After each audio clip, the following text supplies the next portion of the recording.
What's up guys? Welcome back to my contest prep series. It's been an ongoing prep series because I'm now qualified for the Olympia. So we're now doing the Olympia prep series. So if you haven't been following along, we documented the whole prep from me going to the Chicago Pro back in July, and then also leading into the Tampa Pro, which I just did 2 weeks ago. And I won that show, and now we're prepping for Olympia, and I'm 4 weeks out today. So just a little recap of Tampa, because I haven't got to talk to you guys since the show. It was my best look to date.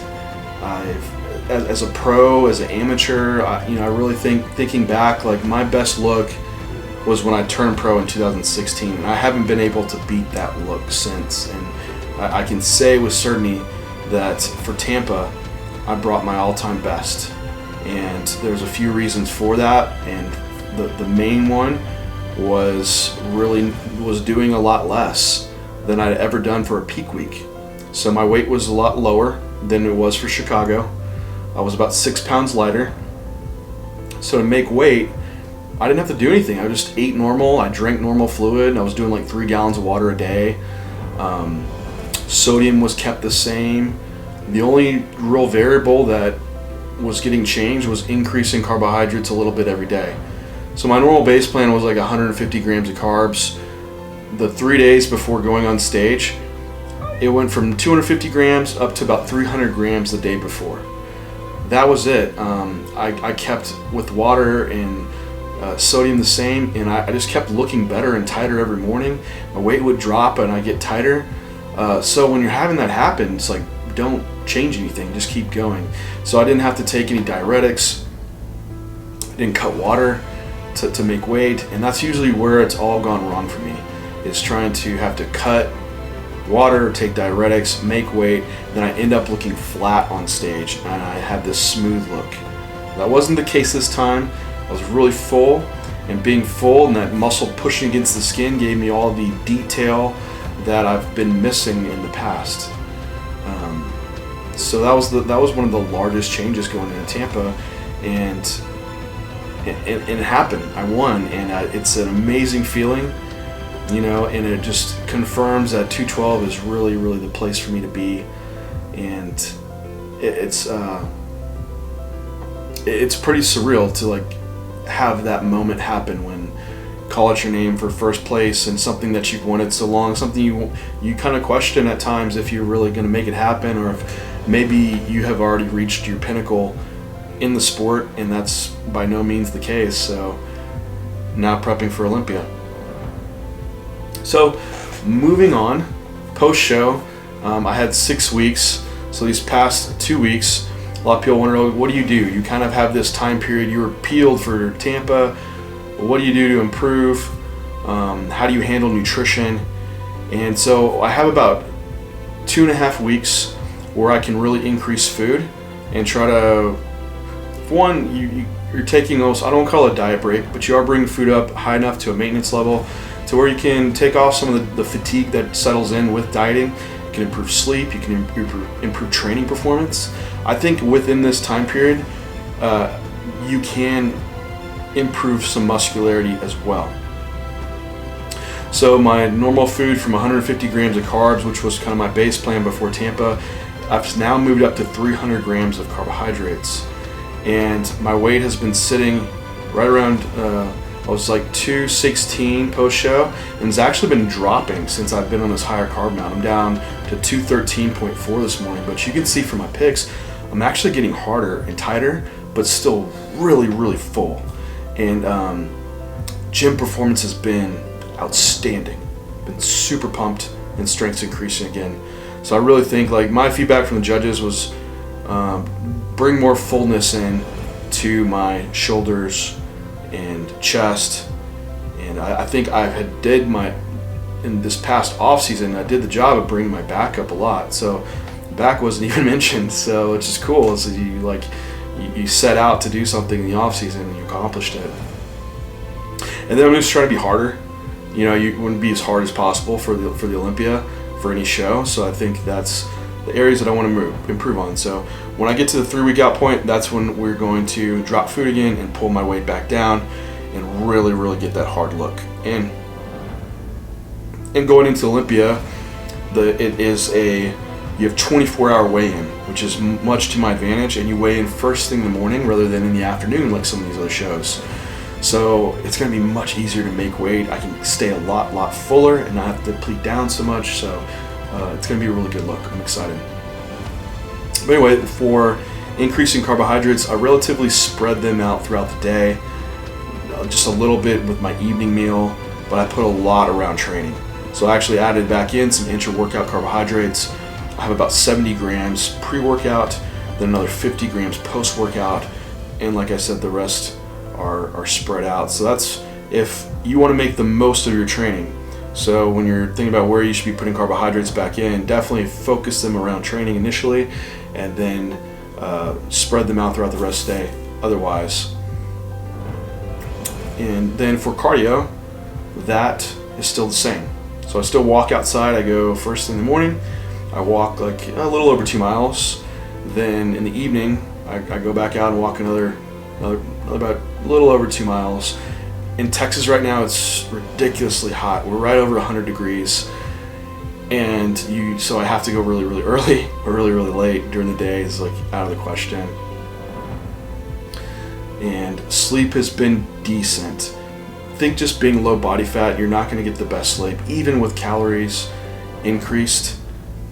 It's just, your body still doesn't like it and wants to wake up and try to promote you to eat. But as far as appetite goes, hunger, there's none at all. It's relative. I'm ready to eat my next meal, but I'm fairly satiated with the increase in food.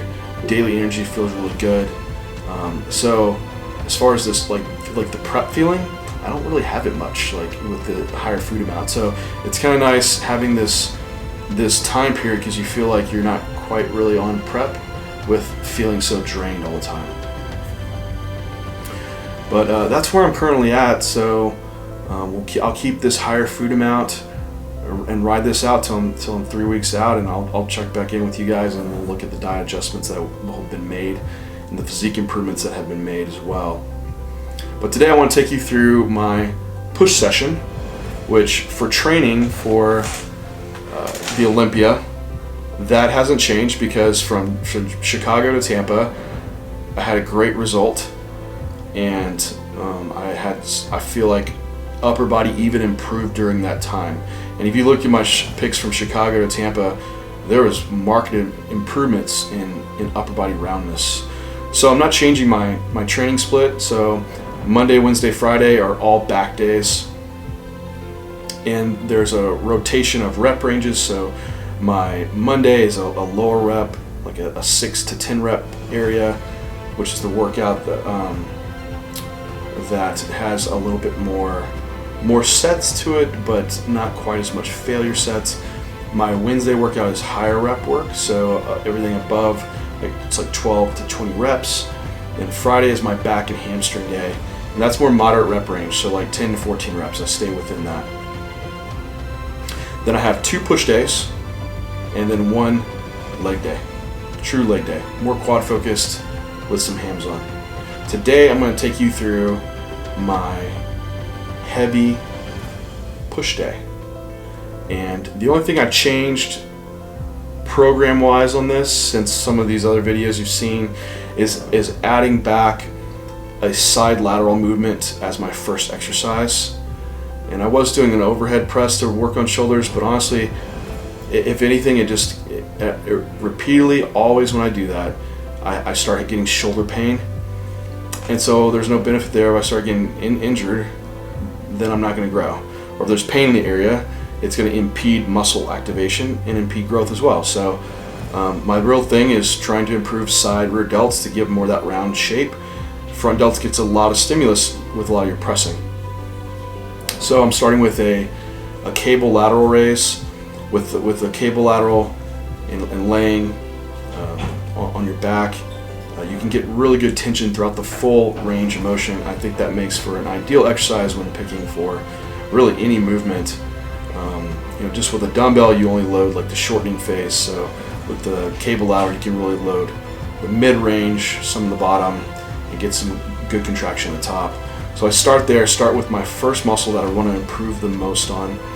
I hit, for delts, I do go a little higher. So I know this is my heavy day, but it's heavy for like my pressing movements. So within rep ranges, you can make them muscle focused. So I could do like chest heavy today, I could do triceps in the higher rep range, and that's perfectly fine.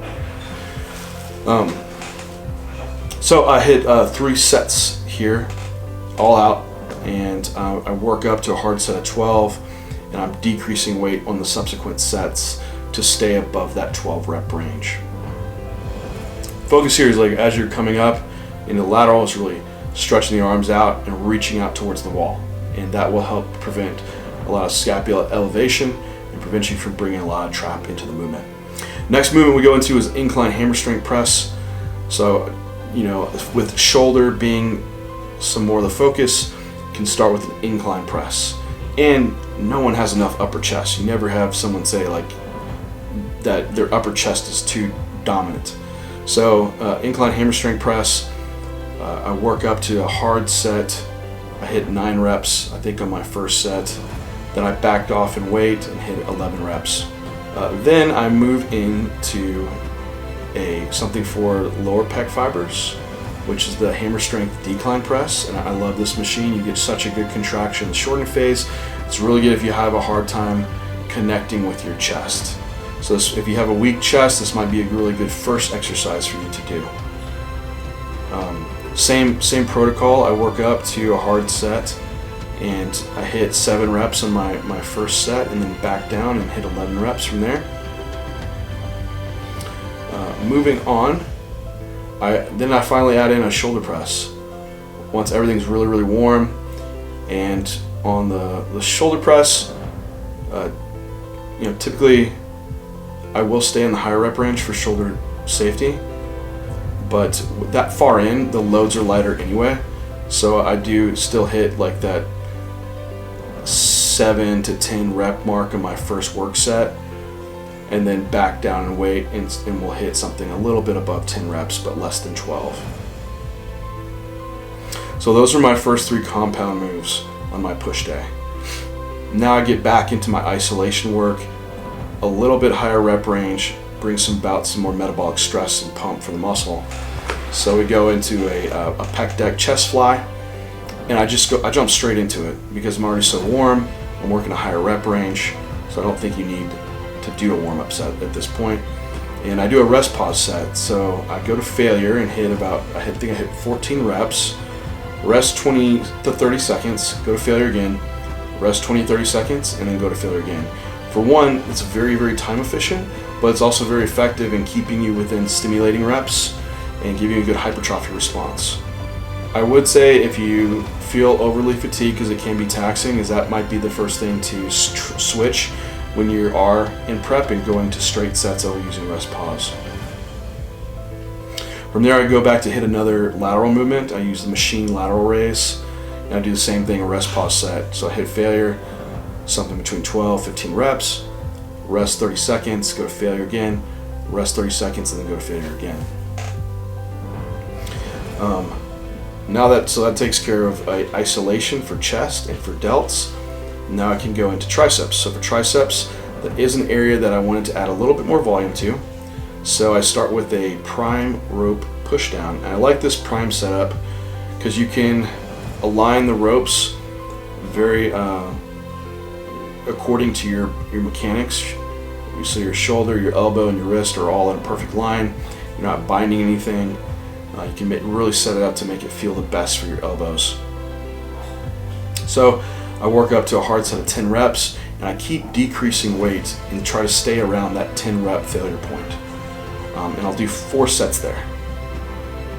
And once I hit that, then I'm going to go on to a movement that can stretch the tricep and work some of the long head. So I go into a dumbbell extension on an incline bench, and I love these. I have no pain in my elbow, and using dumbbells I can really move my wrist around to where it needs to be. There's not a ton of loading in the lengthen phase, but you do get a good stretch just because of where you're positioned. It's more of a good mid-range movement. And I scoot up pretty high on the bench, so my head's almost clearing it, but that way just to make sure that the dumbbells won't hit the bench as I come down. And I'll do 3 sets here with the same weight. So I use like 35 pounds. I hit 16 reps in my first set, then my second set 10, then my third set 7, just from fatigue building in. So you should see your reps dropping if you're really taking it all out to failure, like you should. Triceps can definitely handle the failure points, and you're not going to be taxing yourself, your CNS, that much. But that wrapped up my push day. So my other push day is a very similar setup as far as exercise order goes, and they're just different movements in place, but I do work in a higher rep range on my compound lifts. And the isolation moves relatively stay the same, but the compounds is what I changed. So still doing a lower rep day, then a higher rep day. And the higher rep day definitely saves you from your tendons and joints, issues like that, and also just it's a different type of mental challenge as well. You're not having to get psychologically psyched up for these really hard, heavy sets, but you're having to push past like this more uncomfortable point of metabolic accumulation and burn in the muscle. But anyway, guys, that is my 4-week out update. Let me know if you have any questions or comments below. If you want to get caught up on my Tampa prep, you can check out the videos here above. And until next time, I will see you guys soon. I plan to do these videos every week leading up to Olympia to keep y'all more engaged in it. And it's the Olympia, so I want y'all. Things are going to be changing quickly, and I want to see have y'all follow along closely and not do these videos every 2 weeks for you. So I will talk to you soon.